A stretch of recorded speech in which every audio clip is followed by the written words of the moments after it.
I'm Rod. Hey, and I'm Jeff. Today, we're going to talk about 5 timeless truths of marketing and sales that you need to learn and remember.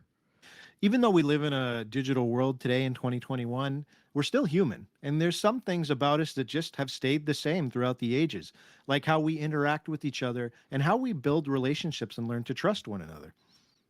So, as you plan and update your growth strategies with us, we want you to use these truths as the foundations of any new plans you set. And that's because these things mattered in ancient Egypt as much as they do now. That's right, Rod. So let's go into our first truth that we want to cover. And that truth is that people by nature are lazy. And that means the work is on the business to try and get people to learn more about you and eventually purchase from you. So, in the modern sense, Rod, if that's a timeless truth, how can businesses do that? Yeah, I think in terms of reaching people, you have to make it easy for them. You have to make it easy for the customer to find out about you and learn about you as much as Mhm. possible.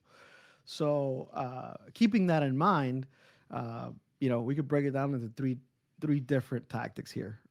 Investing in search engine optimization, right? The last time that you Googled something, you probably didn't go past the first page, Right.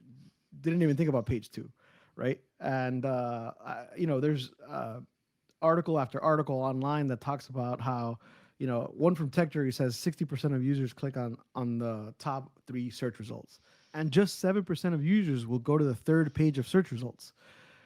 According to SEO expert, 92% of consumers will pick a business on the first page of local search results. It's so important for you to be in those top results, Rod. When someone types something into Google, you got to be there because people aren't going to Absolutely. go and look on page two, page three, page four. You got to be there at the top of the heap. Yes, sir. That's right. That is right. So the next tactic is making sure that your website is fast, right? 53% of users will leave a page if it takes more than 3 seconds to load. And that's from Google themselves, right? Like Yep. I've experienced situations where I go on my mobile and if it doesn't load, I just close it Yep. and Absolutely. on to the next thing, on to the new train of thought, right? Or maybe even look for a similar product with Yep. a faster experience. That If that's you're that's what I would do. Absolutely. If you're lucky to be in an industry where you don't have much competition, I guess it might be okay. But like if you have five other people in your region who are, going after the same customers as you, and you lose that first impression because your page took too long to load, that is a modern issue that you need to deal with. So tighten up those pages. That's a lot of technical background to that, Rod. I don't know how much we want to jump into how to make your web page faster, but I mean, at the basic of it, it really comes down to just knowing the platform you're hosting your website on, correct? That's yeah, that helps a lot, right? Your hosting provider helps a lot in terms of speed, but there's also programming. There's also tactics for loading the page, all the page that's above the fold, which is essentially the what shows up first, making Yep. sure that there's no coding that's restrictive or delays that loading time. So, but yeah, we have some resources that are available on the blog that individuals can make use of, Sure. uh, and we can share it in the show notes as well. We'll make sure to link Yeah, those for everybody. yeah, If you're a home services owner, you probably have someone handling your website. If you don't, you need to. Maybe just a good start for you at this point is a tip. Just go on and load and your website in a browser and see how long it takes to come up. That would be a good place to start because then you can contact the people that do the technical side and say, hey, this is an issue. That would be an easy way for you to just look at this and say, okay, is my page loading fast enough or do we have an issue here? absolutely. Especially if it takes longer than 3 seconds. So, uh, and actually, that leads me to my third point, right? Which is content needs to be useful and multidimensional. So for us, our content strategy relies upon creating content that's useful for the user, right? Like we have a guide on how to hire people for home services. We have, we create guides for our customers as well on everything from like hurricane preparation to how to build a law firm website. All these are useful guides and elements that help our users and our prospects and customers improve their current situation, right? Yeah. So people aren't simply going to spend time sorting through heaps of information, right? Clicking through numerous pages. They're not going to be searching on your website necessarily to find what they need. So you have to invest in this growth driven website that's clean, organized, and structured in a way that allows you to move across and navigate the site very easily, right? Absolutely. And without getting too deep into it, we use analytics to understand how people are interacting with our website, and then also analyze and also make changes and run tests based on the feedback that we're getting from the people that are using our website. Yeah. So we invest heavily in surveys. We use chatbots, and really like taking a look at the pages that are not getting any views and figuring out how we can improve those pages. Growth driven design is such a great way to build a website because we may have some owners that are watching us or listening to us that may have gone through that experience of paying like $3,000 for a website and it has 10 pages and it looks really nice, but then customers aren't getting past the home page. And you spent all that money for nothing because now you're going to have to tear it down and build it up again. Growth driven design is different. Start small, build out based on your feedback, based on customer behaviors on your website, and that way you're investing in what matters. So we can't stress that enough. That's such a cornerstone of what we try and help businesses understand, wouldn't you say, Rod? Absolutely, absolutely. And just as a bonus, you have to make that content diverse, right? Obviously, blogging is a core tenet of ours, but you also have to consider maybe a different media option, like a podcast, like this one, right? 45% of global internet users aged 25 to 34 are listening. And then if you look at video, video is trusted 40% by 40% of millennials, and half of those aged 18 to 34 would stop what they're doing to watch a new video, according to Opt-in Monster. Yep. There's power in those words you just said, Rod. If it's written, that's great for SEO and it's a great place to start, but you have to do more. You have to make it available on audio, make it available on video. This applies even now to homeowners. This isn't like something that's just for the kids in school. This is where we are now in terms of the people that are buying products and services for their homes. This is how they consume content. All right, Rod, let's move into truth number 2. Sell the why, not the what. If this is something that worked in ancient times and it still applies now, let's kind of break down what that means. Sell the why, not the what. Rod, break that down for us. Sure. It's important to focus the customer on the problem that your product or service will solve for them. This is the why behind your product or service, right? So explaining how easily you could solve that problem will help the consumer consider the worth of what you're offering and see why they should spend their money on it. So a customer may not even know that your product or service could be valuable to them before you remind them of the problem that it solves. That's a good point, Rod. I think a lot of people, or I shouldn't say a lot of people, a lot of businesses end up talking about their product or their service in kind of a detached sense. Like, yeah, we offer this service or product that's great. You can't connect how it helps the person solve the issue. It doesn't matter, you know, all of the details that you're spitting out. You have to be able to connect the two together so to kind of complete the circle of interest to purchase. Let's go ahead and move to timeless truth number 3. Face to face works. Do it as much as you can. That feels wrong in 2021, right? But why is this a timeless truth? Well, 93% of communication effectiveness is measured in nonverbal cues, which are only observed in face to face interactions, according to Forbes. Like we're doing now? Well, yes, absolutely. Looking at the camera and observing your reactions to my words will help me improve the way that we communicate between each other. Yep, absolutely. That's a great point. So, Rod, does this mean that I have to do all of my outreach face to face in person?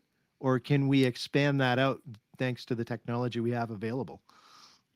Technology today is amazing. So no, you don't have to do it face to face or in person, right? Like there obviously last year we were restricted from seeing each other, but there are so many tools that are already out there that allow us to get closer without having that in-person commitment, like tools like video tools like Vidyard or Wistia. I send sales messages today to people that I don't know, using these tools, right? I can capture my face. They can capture my expression, my smile, my pores sometimes because of the high HD camera that I have here.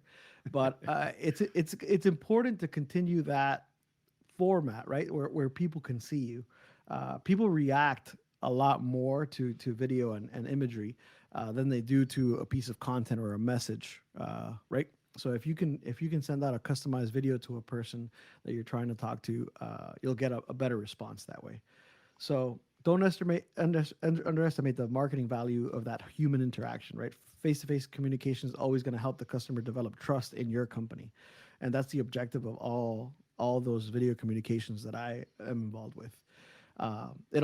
It decreases the possibility of miscommunication as well, Great point. as they're better to understand. Yeah, Excellent point. Email, you don't get that, like you said, that indirect reading of what the person's thinking or how they're typing it. Or, well, in the case, you can't read emotions based on what people type. You can only see sure, it face to face. So, sure. great point, Rod. We live in a great time right now. You don't have to go to door to sell your sales. You know, it's No, not the 1950s. You have these great tools in front of you that allow you to be able to have that face to face interaction. And that's the timeless truth. Be able to connect with people so they can see you, so they can read more than just your voice, to be able to really build that trust and be able to sell what you're selling, the products or service that are important to you. Great points, Rod. absolutely. Let's move into timeless truth number 4. Very important. Timeless truth number 4. Customers are your best salespeople. This feels right, and this feels like it would apply for my great grandfather as well as for me, Rod. Talk to me about why customers are the best way to sell our products or services. Absolutely. So customer reviews are so important these days that companies will write fake positive reviews to attract more customers. True. That's yeah, that's crazy, and should never be done. By the way, we did not suggest you ever do that No. because the truth will get out. And customers who have had a good experience with your company will also positively represent it if they're asked. That's a big point. So when learning about a new product, 60% of customers say that they trust the reviews that come from friends, family, and customers, according to a study by TechJury. Hmm. And these potential customers will trust previous customers of your company because they have something in common. They've had a problem that your company solves. Yeah. So how the previous customer describes the way that they solved their problem and the relief that followed is extremely attractive to new potential customers. Great points, Rod. And we all do it. We all hop on review sites Hmm. when we're looking to find out, like, okay, the website copy sounds great. The educational information that I got from this company was great. Even maybe the consultation was great. But what was the end result? And the only way that you can really get that is through testimonials and reviews. So, as a company, if you're not doing that, if you're not providing the opportunity for satisfied customers to submit a video and explain their experience, or offering them some sort of incentive in order to submit some sort of testimonial or review, you have to incentivize it. You have to do it because that's such an important part of the experience. It doesn't go away. Like we said, 200 years ago it mattered, and it matters today. So that leads us into our final one, Rod, our final timeless truth. Follow up quickly. Why is that so important to being able to close deals? Well, there's no doubt about the quickness that's involved in today's culture, right? People want things done; they want them done now. Yeah. So following up quickly is one way to show consumers that you understand that urgency. Yep. Quick response times are a problem in today's industry, right? Drift tested the response times of 433 companies. Only 9% responded in the first hour of a form submission, while more than half didn't respond within 5 business days. Wow. Shocking. Yeah. Just Ouch. shocking. Yeah. I mean, they're losing business there. That's intense.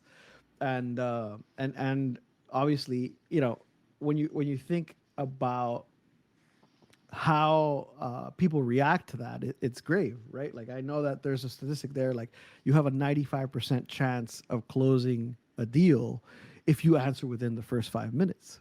Like that's how greatly your chances are increased. So as a Yep. salesperson, myself, like I try to respond as quickly as possible to those inquiries. But so in addition to that, 30 to 50% of sales go to the vendor that responds first, Yep. according to Sales Lab. So Yep. if a company follows up quickly, the customer is going to pay attention to you first over your competitors. It's pretty simple, right? And it reminds me of a great quote by Jim Rohn. The fortune is in the follow up, right? Amen. It's Yeah. a great point, Rudd. And that's always been the case. You know, even if we go back 100 years, companies made sure to find ways to be able to stay in front of the lead as long as possible, to be able to follow up quicker than their competitors. That hasn't changed today. And again, we have the luxury of using technology to bridge that gap, using automation, automated responses, being able to contact people through many different mediums. My goodness, it sounds so easy, but it, like you said, a lot of companies aren't doing it. So you have to be the one that does it. Absolutely. So Rod, I guess to wrap things up, let's just talk, let's just review what we covered on today, these 5 timeless truths. Overall, we know that it's incredibly important for us to pay attention to what works. There's always some hot new strategy that's out there. That doesn't mean that it's good. And we like to sit on the edge, on the bleeding edge here at Rizen. We like to try out new things, but we always go back and proof them based on what we know already works. And that's what we're trying to push here with our home services companies, listeners and viewers. Make sure you keep in mind what has worked traditionally when you're weighing what you might do in the future. It's so important. So, Rod, Yeah. can you review for us real quick again our 5 truths that you need to keep in mind when doing that? Sure. Truth number one, make it easy for people, right? Make it easy for them to consume the information.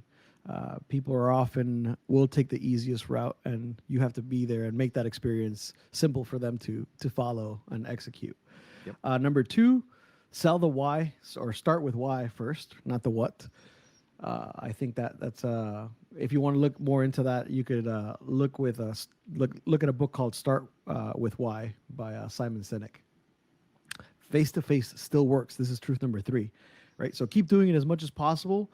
You know, these truths that we're talking about here transcend time and they transcend technology. So it really it's just about finding the medium to make it happen, right? There's a plethora of tools that you can go out and find and use to maintain that face-to-face communication. Yeah. Number four, your customers are always going to be your best salespeople, and you have to focus on turning them into enthusiastic fans that are going to share the great solution that you provided, and remember to ask them to do so. Right.